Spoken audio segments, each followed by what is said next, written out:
A Guerra do Paraguai. Antes de começarmos, é importante avisar que existem versões diferentes da Guerra do Paraguai. Alguns historiadores dizem que aconteceu de forma A, outro diz que foi de forma B, C, outro diz que a versão A está completamente errada. Enfim, é uma bagunça, então durante o vídeo eu vou falar um pouco sobre cada versão, ou pelo menos das mais plausíveis e conhecidas, ok? Então vamos começar conhecendo um pouco mais sobre os protagonistas da guerra, começando com o Brasil, que naquele tempo era o Império do Brasil, uma monarquia constitucional tendo como seu imperador Dom Pedro II. Uma coisa muito importante a se notar é que, apesar de ser grande, boa parte da população brasileira vivia na região litorânea do país, e as fronteiras no interior do continente não eram tão bem definidas. O exército do Brasil também não era um dos melhores, com cerca de apenas 18 mil homens, porém a sua marinha era bem poderosa. Já o Paraguai era uma república, tendo como seu presidente vitalício, ou ditador, chame do que acha melhor, Francisco Solano Lopes. E antes dele, quem governava o Paraguai era o seu pai. Foi durante este período que Solano viajou para a Europa, visitando países como França e Prússia, onde ganhou interesse e aprendeu bastante sobre táticas de guerra, exército, enfim. Foi aqui também que ele conheceu a sua mulher, Elisa Lynch. Assim que voltou para o Paraguai e tomou o poder, Solano começou a fortalecer o seu exército, com mais homens e melhores equipamentos. Alguns historiadores dizem que o Paraguai era um país que estava se industrializando, se desenvolvendo muito, e que esse suposto desenvolvimento paraguaio não estava sendo bem visto pelo Império Britânico. Inclusive, tem uma história muito conhecida de que os britânicos foram os verdadeiros culpados da guerra, dizendo que eles fizeram o Brasil e os aliados destruírem o Paraguai, porque ele era uma ameaça.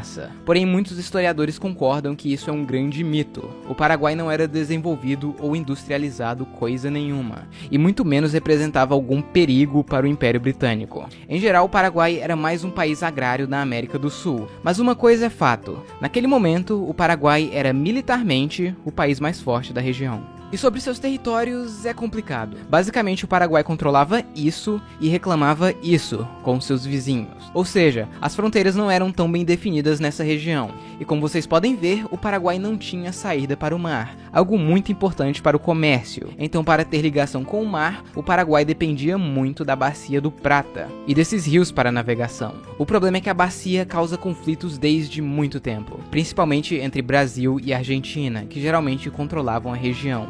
Outro evento muito importante que aconteceu foi a Guerra Civil Uruguaia, entre o Partido dos Blancos, que estavam no poder, e os Colorados, que se revoltaram contra os Blancos. Tá, mas o que uma guerra no Uruguai tem a ver com isso? Bom, basicamente, Brasil e Argentina começaram a apoiar os Colorados, e o Brasil até lançou uma invasão no Uruguai para apoiar os Colorados, dizendo que brasileiros estavam sendo reprimidos no Uruguai.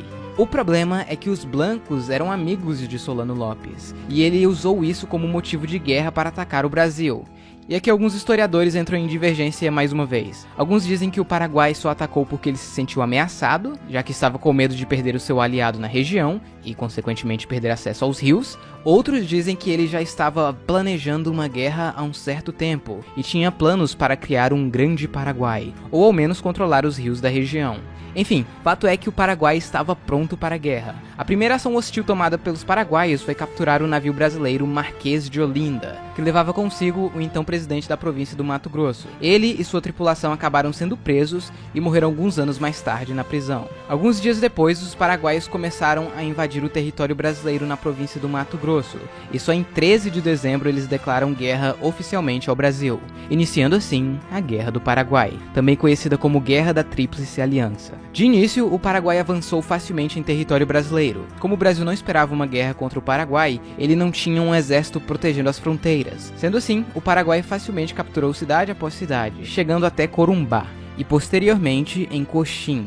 O Brasil, como é gigante e foi atacado de surpresa, demorou para ter uma reação, mas ele já começou mandando alguns homens para a província do Mato Grosso. Porém, com a infraestrutura da época, eles demorariam alguns meses para chegar. Em abril do ano seguinte, o Paraguai planejava uma outra invasão ao Brasil, desta vez no sul. Para falar a verdade, o ataque ao Mato Grosso foi basicamente uma distração, já que os seus objetivos ficavam nesta região. Porém, para chegar ao sul do Brasil, o Paraguai precisava passar pela Argentina. O Paraguai então pediu gentilmente: Argentina, deixa-me passar por tus territórios. E como a Argentina era meio que aliada do Brasil e queria ficar de fora da guerra, ela disse: Não. Então o Paraguai foi lá e invadiu a província argentina de Corrientes, capturando cidades e alguns rios da região. O Paraguai esperava que a província iria se juntar ao seu lado, já que algumas pessoas na Argentina apoiavam Solano Lopes. Porém, isso não aconteceu, e com o ataque paraguaio, a Argentina acaba entrando na guerra do lado do Brasil. Neste ponto da guerra, os blancos já tinham sido tirados do poder no Uruguai, e o novo governo colorado também se junta à guerra. Foi então que, em 1º de maio, foi assinado o Tratado da Tríplice Aliança, formada por Brasil, Argentina e Uruguai contra o Paraguai. Tanto o Brasil quanto a Argentina estavam totalmente despreparados para uma guerra. O Brasil tinha pouco mais de 18 mil homens, então foi criada a campanha Voluntários da Pátria, para poder aumentar o número do exército. E até que funcionou. Nos anos seguintes, o Brasil conseguiu aumentar grandemente o seu número de soldados. Vale lembrar que muitos desses voluntários da pátria eram escravos ou ex-escravos, com promessas de ganhar terras ou a carta de alforria. Já a Argentina não se saiu muito bem na hora de recrutar, pois muitas pessoas não estavam nem um pouco afim de se envolver neste conflito. Já o Uruguai contribuiu com mais ou menos 5 mil homens. No início de junho, o Paraguai inicia uma nova fronte de invasão, passando pela província argentina de Misiones e chegando em São Borja, no Rio Grande do Sul. Neste meio tempo, o Brasil começou a bloquear os rios do Prata, então o Paraguai tentou um ataque surpresa contra uma esquadra brasileira que estava aqui, iniciando a famosa Batalha do Riachuelo. O Paraguai tinha um navio de guerra e 6 navios de comércio que foram adaptados com canhões, além de alguns barcos de pequeno porte, conhecidos como chatas. Já o Brasil tinha 9 navios de guerra e alguns barcos menores. A ideia do Paraguai era capturar a poderosa frota brasileira e assim ter o controle dos rios da região. E como eles atacaram de surpresa no meio da madrugada, eles começaram na vantagem. Porém, a frota brasileira era muito superior, principalmente na resistência. Ao fim da batalha, o Brasil saiu vitorioso, destruindo a frota paraguaia. Essa batalha foi muito importante porque ela destruiu a marinha paraguaia e garantiu seu bloqueio. No entanto, o Paraguai ainda conseguiu avançar ao longo do rio Uruguai, capturando a cidade de Uruguaiana e quase chegando em território uruguaio. Porém, eles foram parados pelos aliados na Batalha de Jataí.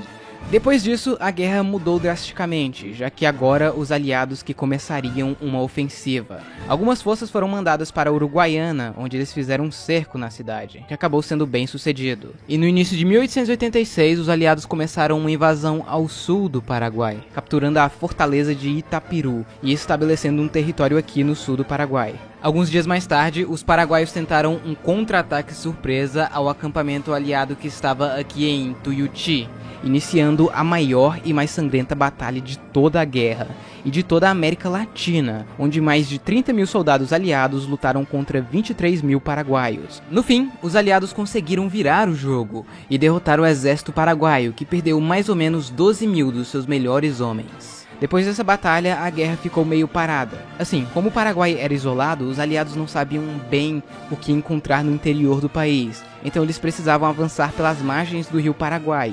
E aqui, o Paraguai tinha uma série de fortificações para defender a capital, sendo a mais importante delas a fortaleza de Humaitá. Então, nos anos seguintes, a guerra basicamente se resumiu entre os aliados tentando avançar sobre essas fortificações e os paraguaios se defendendo e tentando pequenos ataques para expulsar os aliados. Em setembro, os aliados atacaram o forte de Cuzuru e saíram vitoriosos. Alguns dias depois, Lopes marca um encontro com o presidente argentino Bartolomé Mitre. Como ele sabia que a guerra estava perdida, ele tentou um tratado de paz, mas não aceitou os termos e a guerra continuou. 10 dias depois, os aliados lançaram um ataque ao forte de Curupaiti, onde foram massacrados pelos paraguaios, já que eles estavam em posições muito favoráveis dentro de trincheiras. Essa batalha causou uma estagnação na guerra, tanto que os aliados não conseguiram lançar um outro ataque de grande porte por quase um ano. Isso também causou um conflito de liderança entre os aliados, já que uns estavam culpando os outros por decisões tomadas na batalha. Em outubro, um dos caras mais importantes da guerra, Luiz Alves de Lima e Silva, que ficaria conhecido como Duque de Caxias, toma controle do exército imperial, que estava em frangalhos, já que muitos soldados, tanto aliados quanto paraguaios, estavam sofrendo pesadas baixas por causa de doenças, como cólera, malária e outras. Em muitos casos, as doenças matavam mais que os combates, e ficar no Paraguai não era fácil. Era um lugar pantanoso, úmido e desconhecido. O exército brasileiro brasileiro era mal treinado e desorganizado. Então Caxias chega e coloca ordem na casa, treinando os homens, melhorando a higiene nos acampamentos. Ele inclusive trouxe balões que foram usados na Guerra Civil Americana para observar melhor as posições inimigas e conhecer melhor o território. E apesar da guerra ficar estagnada na fronte principal, os aliados conseguiram expulsar os paraguaios de outras frontes, exceto o Mato Grosso, que apesar de recuperar a cidade de Corumbá em 1867, eles só conseguiram expulsar os paraguaios definitivamente no ano seguinte. Enquanto os aliados se organizavam, os paraguaios puderam melhorar as fortificações de Humaitá. Neste período de estagnação e doenças, muitos argentinos e uruguaios começaram a se retirar do campo de batalha, deixando o Brasil praticamente sozinho contra o Paraguai, com pouquíssimas tropas argentinas ou uruguaias de apoio. O plano de Caxias era fazer um cerco a Humaitá e cortar sua ligação com Assunção. Ele começou mandando tropas para avançar pela esquerda para capturar territórios ao norte de Humaitá. E em agosto ele lança um novo ataque ao forte de Curupaiti, desta vez bem sucedido, além de forçar sua marinha a passar de Humaitá e cortar a ligação fluvial do forte com a capital Assunção, e começando assim o cerco de Humaitá. Neste ponto da guerra, Solano já tinha saído de Humaitá e ido para o norte, onde descobriu que o seu irmão estava planejando um golpe de estado junto com algumas pessoas do governo. Todas elas foram executadas no chamado Massacre de São Fernando. Voltando a Humaitá, o cerco duraria vários meses, no qual aconteceram algumas batalhas sangrentas, até que em agosto o Brasil finalmente captura a fortaleza de Humaitá. Neste meio tempo, o Brasil consegue retomar os territórios do Mato Grosso e avançar nas terras disputadas com o Paraguai. E agora, sem a fortaleza de Humaitá bloqueando o rio Paraguai, os aliados conseguiram avançar rumo à capital. Mas os paraguaios ainda tinham outras fortificações que Caxias decidiu pegar antes de ir para Assunção. Foi aí que aconteceu a famosa Dezembrada, iniciando na Batalha de Itororó, depois em Avaí, Itaibapé e finalmente Lomas Valentinas, onde o que restou do exército paraguaio foi completamente destruído. E em 1º de janeiro de 1869, o Brasil chega em Assunção. Para muitos, a guerra deveria ter acabado aqui, porém Solano Lopes fugiu para o norte e recusou a rendição.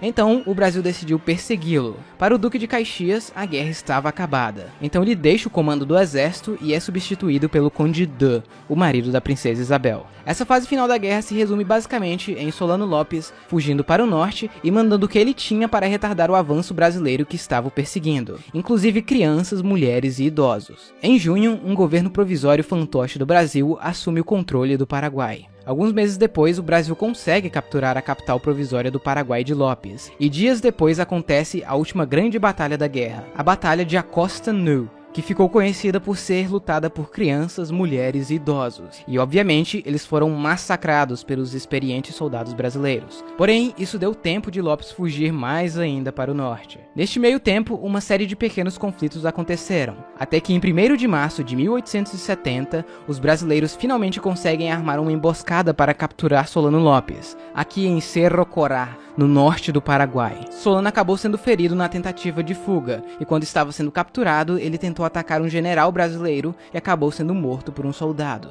dando fim à guerra. No Tratado de Paz, o Paraguai acabou perdendo as disputas territoriais que tinha com o Brasil e com a Argentina, com exceção do Grande Chaco, que ainda causou alguns desentendimentos entre Paraguai e Argentina. Apesar da vitória brasileira, essa guerra teve efeitos negativos para todos. O Brasil teve que pagar empréstimos que fez para a guerra, o que causou uma bela dívida. Mas o Brasil até que conseguiu se recuperar rápido disso. O grande problema foi que o exército imperial agora estava bem mais forte e se sentindo desprezado pelo imperador. Alguns anos depois, eles ajudariam no golpe da República, que tiraria Dom Pedro II do poder e acabaria com a monarquia. Já o Paraguai passou por momentos difíceis. Muitos dizem que o Paraguai perdeu cerca de 60% da sua população. Alguns chegam a afirmar que 95% dos homens adultos morreram, números extremamente altos. Porém, não é 100% certeza que estejam certos, já que outros dizem que o Paraguai não perdeu tantas pessoas assim, e que o real número seria entre 10% e 18% da população, o que continua sendo um número alto, mas não 95%. No geral, é impossível afirmar com certeza o número exato, já que o Paraguai era muito isolado, e existem várias fontes diferentes com números diferentes da população paraguaia antes da guerra, que varia entre 200 mil e 1 milhão de pessoas. Ou seja, isso ainda vai causar muita discussão entre historiadores. Logo depois da guerra, Solano Lopes era visto no Paraguai como um ditador sanguinário que arrastou seu país para uma guerra sem motivo e quase impossível de ser ganha. Mas hoje ele é considerado um herói nacional, e isso obviamente ainda causa bastante discussão hoje em dia. E bom pessoal, no mais é isso, espero que vocês tenham gostado. Se eu esqueci ou errei alguma coisa, não se esqueça de comentar aí embaixo. E eu queria agradecer aos patrocinadores do canal: Cantibal Toplista, Dani Andre, Reinober, Brasil, Branca, União Soviética, Leopoldine, Gabriel Lemes, Cream Crack, Joseph Peidão, a Destruição Julião e Lambda BR, assim como também ao Coder BR que me ajudou com os mapas. Muito obrigado a todos vocês. Então, no mais é isso, tchau, até o próximo vídeo.